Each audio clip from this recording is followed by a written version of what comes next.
Another Founder Wisdom Pod M&A edition. We have Ayelet with us today, Ayelet Shipley. She is the founder of Ayelet Shipley Growth Consulting, works with law firm mostly on the M&A side, has a cool background, worked at the scalable companies. I recognize Ryan Dice here, Roland Fraser, and other folks here.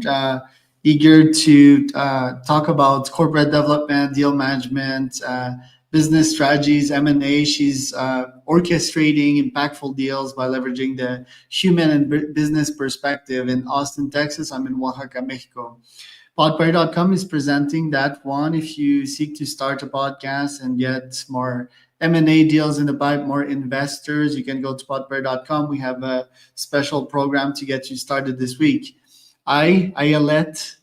Welcome to the pods. Tell me a bit more about yourself and what you're up to nowadays.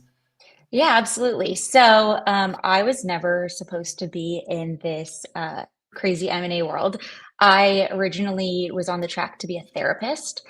It's what I'd always wanted to do. I really, didn't think I was good at business. I was very much all about understanding human behavior, wanted to be a therapist, got my undergrad in psychology, got my master's in clinical social work.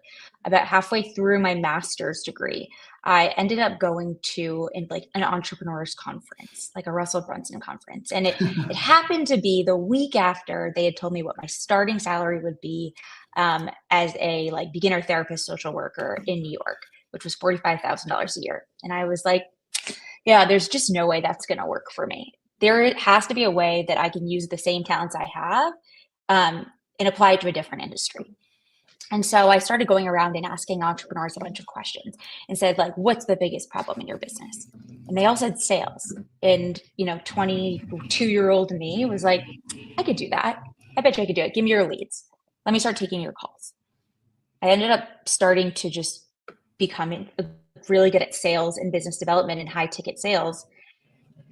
And then I realized, okay, there's more to this. I wanted to write their sales scripts and their sales processes for them and figure out how to best communicate to their potential clients. And so I ended up, forming my consulting business, getting a bunch of clients, and really focusing on that sales side. I ended up, I was obviously with Scalable at the time and rewriting some of the scripts for Roland Fraser. And someone came to me that had an agency aggregator. So they were buying digital marketing agencies. And they said to me, when are you going to stop selling M&A and just start doing it? And I was like, I don't know. And they said, come join the deal team at AVA, Agency Ventures Aggregator. And so I did. I ended up going on to be an M&A associate, became the head of M&A for that aggregator. And then, ended up kind of moving over into their longtime lawyer for that platform and all their previous platforms from the founders, doing, creating their corporate development strategy, both for the firm as well as the clients. So it's more than just, seeing what's going on within the current deal world within, around a lot of tech agencies, e-commerce, roll-up platforms, home service, financial service, but then saying, how can we then source the deals for our clients? And so, I run that side of things, and then also deal management across all the deals that we do. Right. And nowadays, how do you balance working for the law firm and still being like self-employed? What does your time division looks like? So it's interesting. I think that like the world of balance in today's like current, how we consider job, your own company looks really different. I think that there's a lot more freedom as we're seeing within like even in the influencer world. I think it's a really good example of kind of the standard that's being set across.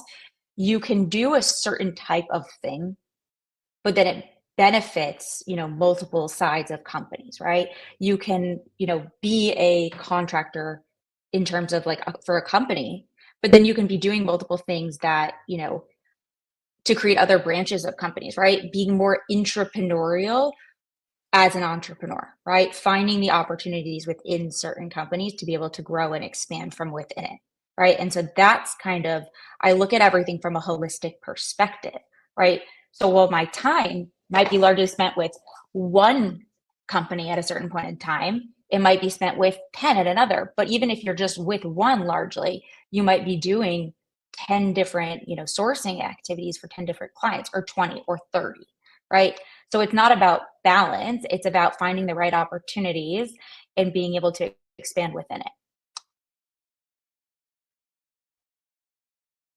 What's the link between therapy and deal making? Is it just like listening to people deeply and asking them like good follow up questions? Like, how have you took taken that background of yours and turned it into sales and M&A deals? Yeah. If you think about what a therapist does, all they really do is they ask you a lot of questions to get you to a certain outcome, or at least a good therapist will. And my whole family, besides for my dad, who's an entrepreneur, are therapists. My mom, my grandma was, my aunts are. And so it's really about asking the right questions to get to an outcome. If you go and just start telling people things, it doesn't always sit well. You want them to come to that idea. So it's the same thing in sales, in doing deals, right? In deal making. You want to figure out what makes both sides tick. You want to figure out what they want, what you want, what they want. And then there's the understanding of where they are now and where they want to be. And the deal making is that, can that solution be the in between to get them there? And so being a therapist is the exact same thing. It's asking the right questions, asking the right follow up, really listening to be able to create those opportunities and those strategic growth opportunities for people. The difference is just a one on one, you have one therapy client versus it's almost like couples counseling. Right. And with you seem to have like a passion for horses as well and children's. Like, what do you take from that world? Is it patience? Is it emotional connection and sort of adaptability that you bring to the M&A process? Yeah. So, it's funny because I had always thought I wanted to be, running a therapeutic horseback riding farm for kids with special needs. And the thing with horses is that they can really read people and they can sense people. And I think that's why I connected so deeply to it. Um, is they just have like innate understanding of human nature and who they are. And I feel like that is a lot of like, though I'm not with horses, but I'm doing deal making, right? It's still that same innate characteristic of being able to really sense and read people. And then the feeling you get on the inside when they're kind of going in a certain direction. My dad's also an entrepreneur, and I think I had that in my blood since like 17, starting businesses. When's the next time you go in like full entrepreneurship mode? Do you feel that it's something constantly pushing you, or do you still feel comfortable innovating and entrepreneurshiping inside companies? Well, it's really like a risk reward factor, right? I think that I will never be in a corporate setting, right? And so the organizations that I tend to work with, um, I have an entrepreneurial role within them, right? So an entrepreneurial perspective. Deciding to go all in is kind of what I do now, right? Going all in as an entrepreneur and putting, my time, energy, effort, money, everything I do in managing my own book of business into a specific organization. Now saying I'm going to go out on my own versus do I go in with partners, right? So it's just about figuring out when, what, if ever is the right time to do that and what's the right opportunity. And we're at a really interesting time in the market right now. And I get to see a lot of what's happening across different sectors. Um, you know, at the end of the day, you don't start a business. Well, people do because you love it, but I look at things too now as like you need to have some type of sellable asset. And so, what is the right industry? What is the right asset to get involved with that kind of is on the trajectory to be the next thing, right? Same, I wasn't very aware during, the dot-com boom, but we're at the same point in time again. Yeah, or even more exciting, like the AI boom. I think there's It's the same thing. nothing. I think it's probably like one of the last boom in the capitalistic system. If AI will be a thing, what are you currently seeing in this market, in this economy? I mean, if you're not adapting and utilizing and taking advantage of AI, like your business won't exist in the next few years. to the extent, it depends on the industry to the extent in which, but then there's so much opportunity. Even if, a company that's right now that doesn't utilize AI, there's an opportunity over the next 1 year for them too, right? If you are AI resistant, you can go and get it acquired by a company that's utilizing AI that wants to go and implement it into your company. Now, the way in which you structure that deal is you can, get a percentage of equity in the holding company and roll that over. So you're getting a piece of that upside, but it's really important for companies to decide right now. And this is something Robin Sears talks about a lot, is if you're AI enabled, you are AI, right? You are a technology company, or if you're AI resistant. And if you're resistant, that's where there's a big opportunity to get acquired by someone that is utilizing the technology piece to this in AI. Right. You also mentioned that you wouldn't start a company with no acquisition plan in mind. Do you think that is aligned with the future? Wouldn't someone with a cash flow company running a Nikigai company, something they have fun doing, just run it forever?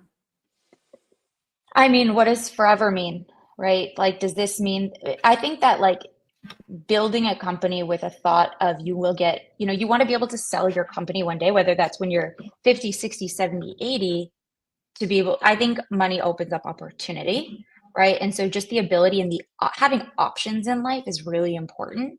And so I just think about what does a sellable entity mean? And now I've been exposed to a lot of this world and understanding what are the discount factors that go into it. And so I personally wouldn't just start one saying, there's no plan in play for however long it will be. I'm always thinking about how do I maintain a really great company? If I were going to go and start one right now, that would be a sellable asset. And there's a market and time for everything in life. And so having the option to sell when that bubble is starting to burst is very important.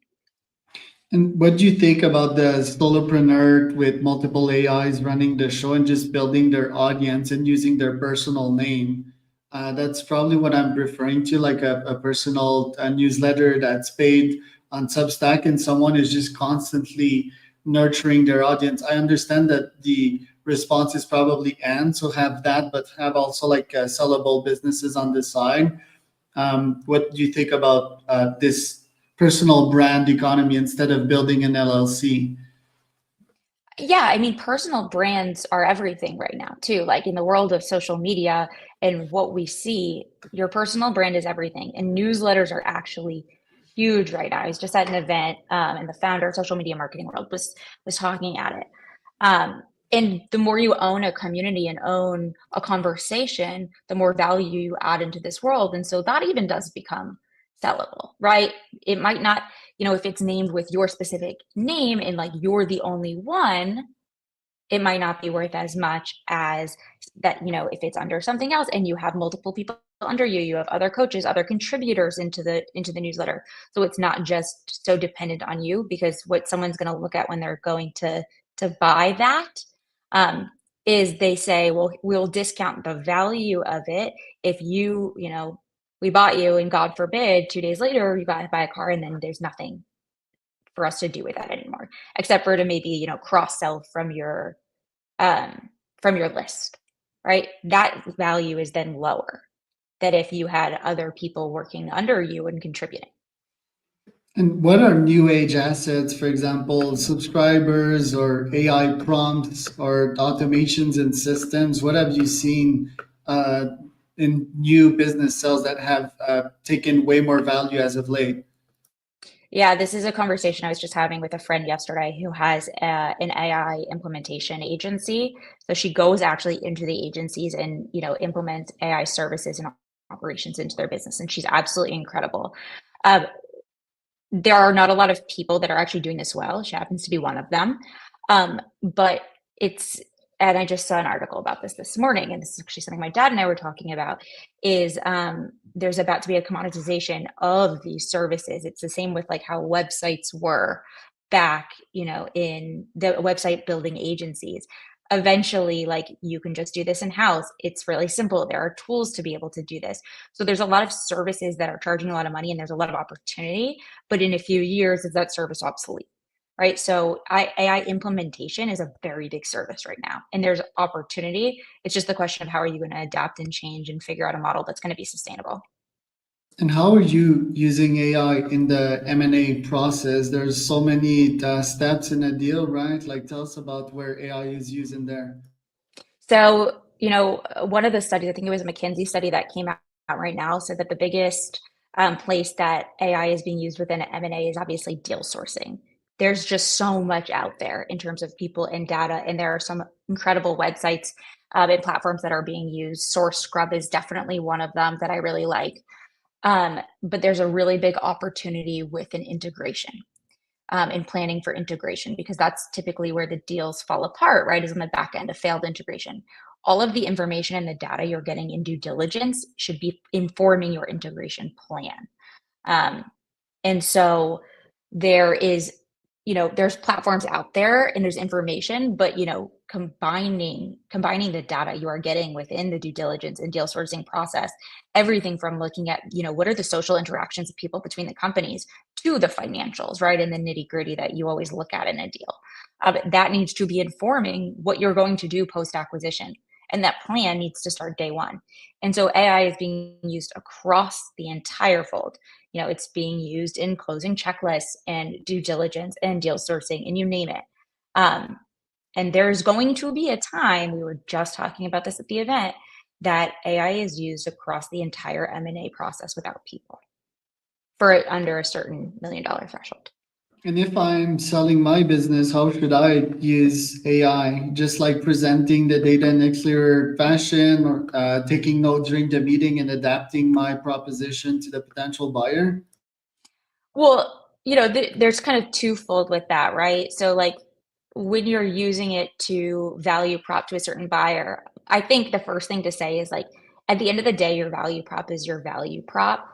And so we don't want to just like adjust it, for that buyer, because you want to be honest about who you are, because especially, when you go to sell, you need to be able to integrate on the back end.